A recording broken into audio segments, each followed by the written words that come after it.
we start, the team and I will convene at the European Blockchain Investment Congress, where we will speak of the future of blockchain and why this is the most profound invention of our time. We will then descend in Las Vegas, Nevada, with a large Latin American conference. These people are investing big. They're liquid investors investing in top projects, including some of ours. From Vegas, we fly directly to London, where we meet with the top minds in the venture capital arena, including Tim Draper. We play golf at the most exclusive resort in London. It's gonna be awesome.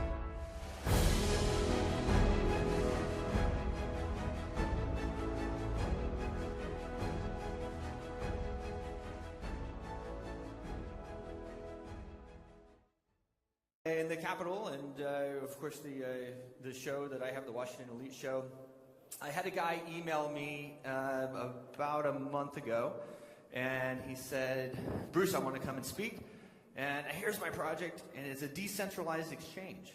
And I was actually just talking with Ismail over there about a few things, but one of them was decentralized exchanges. And decentralized exchanges are the future.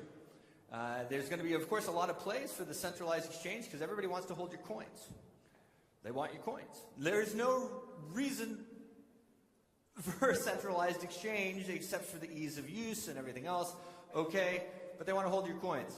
Right now, even on Coinbase, which is huge in the US, I'm not sure how big it is here, but if I send or people are sending me money, it's not recorded on the blockchain.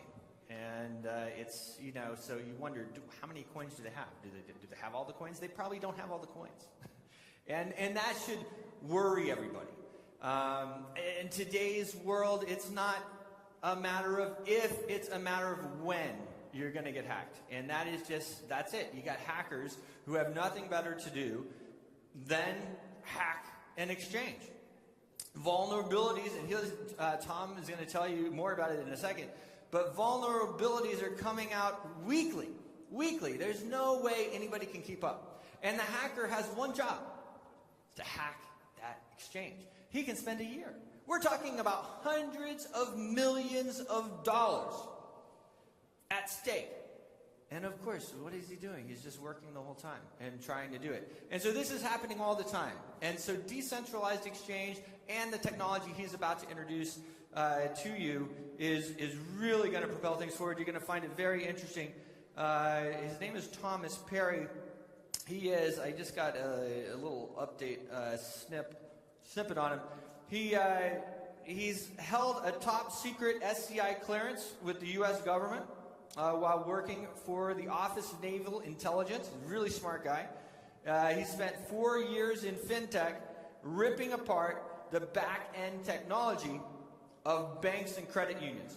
You'll see his company on my Washington Elite sign there. It's Safety Bit. Please welcome to the stage, Thomas Perry.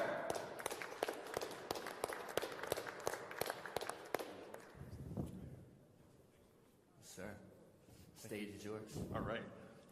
I think we're working on getting the PowerPoint presentation up and running for this.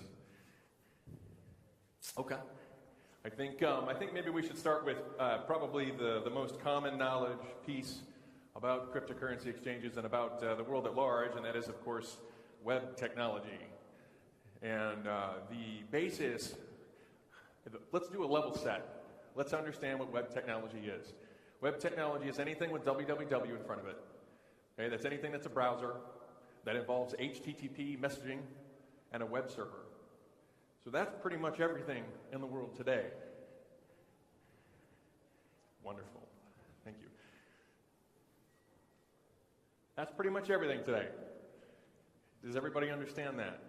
Your web technology is web browsers, HTTP, and web servers. So what's good about that? What's really fast? It's easy to build. You can build websites and web apps pretty darn quickly. It's very easy, very convenient. It's taught by every major university in the world. When students come out of their university, they know all about web development. They know all about JavaScript and Java. They know all about how that works and why it works. What's wonderful about JavaScript in that world is that you can plug and play hundreds of different types of plugins. You can add a calendar to your website. It's easy. You just drop it in there. You can add a clock or a calculator. There you have it. It's there. You've got your clock, you've got your calculator. The problem is that that calendar has vulnerabilities attached to it. Vulnerabilities that allow access. So let's talk about browser vulnerabilities. Talking about Chrome, Firefox, Safari. That has holes in it that allow people to access your computer memory. And hackers get right in there and they just analyze your memory and they steal your information.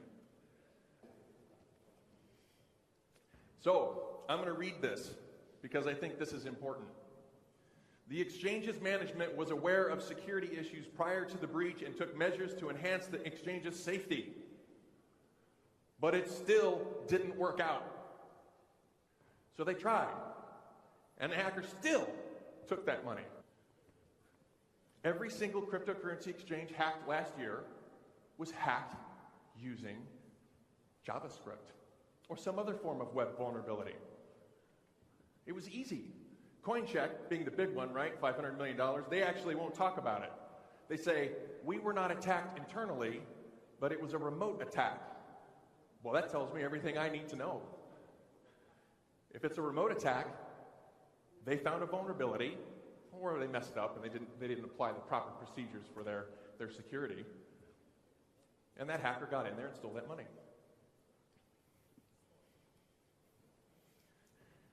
And that's it. Here we go, Thomas Berry. So here, have a seat right here. Let's. We're going to talk. We're about to go to lunch, but I just wanted to. So explain. Did anybody understand? Did people understand that? A couple. Yeah, we did. We understood it. Yeah, it's pretty. I mean, have you heard that before? No, right? It's an amazing thing. It really is. It is an amazing thing. So tell me a little bit about how you got here. What led you here? I know, you know, tearing apart the back end of stuff is pretty interesting. Yes. So so the tearing apart the back end technology of credit unions and banks was fascinating. There's a lot of aspects about the banking industry and the financial industry. They're just fascinating in terms of how they handle security. And the security aspect of that portion in some ways is very, very good. The parts that you don't see are the parts in the back end, the hosts, the ATMs even. You know, nowadays, if you wanted to hack an ATM, people are going around drilling holes in the side of the ATM so they can put a USB stick inside of it. So that on that USB stick is a Windows program because all these ATMs are run with Windows programs. Yeah, it's just easy to get into an ATM that way, but you don't hear about people remotely hacking it. It's because it doesn't use web technology. It uses direct socket connections. In fact, most of the stuff on the back end of the banking industry uses direct socket connections. You want a real-world example of a system that hasn't been hacked? NASDAQ. It's an amazing thing. So, you know, and what they're doing with the USB thing is they get it in there into the ATM machine, and then they exploit the Windows, right? The Windows. It executes an application on Windows, and it just compromises it. Right, with so many vulnerabilities. So, it's absolutely fantastic. It's SafetyBit is the name of the company. He wants to launch all over the world, starting, I think, in the U.S. Our regulatory compliance is about $250 million. So we're going to be moving that forward. He's joining us as well in Vegas and London on the Washington Elite Roadshow. So it is really awesome. Thank you so much for coming. Yep. Thanks. Awesome.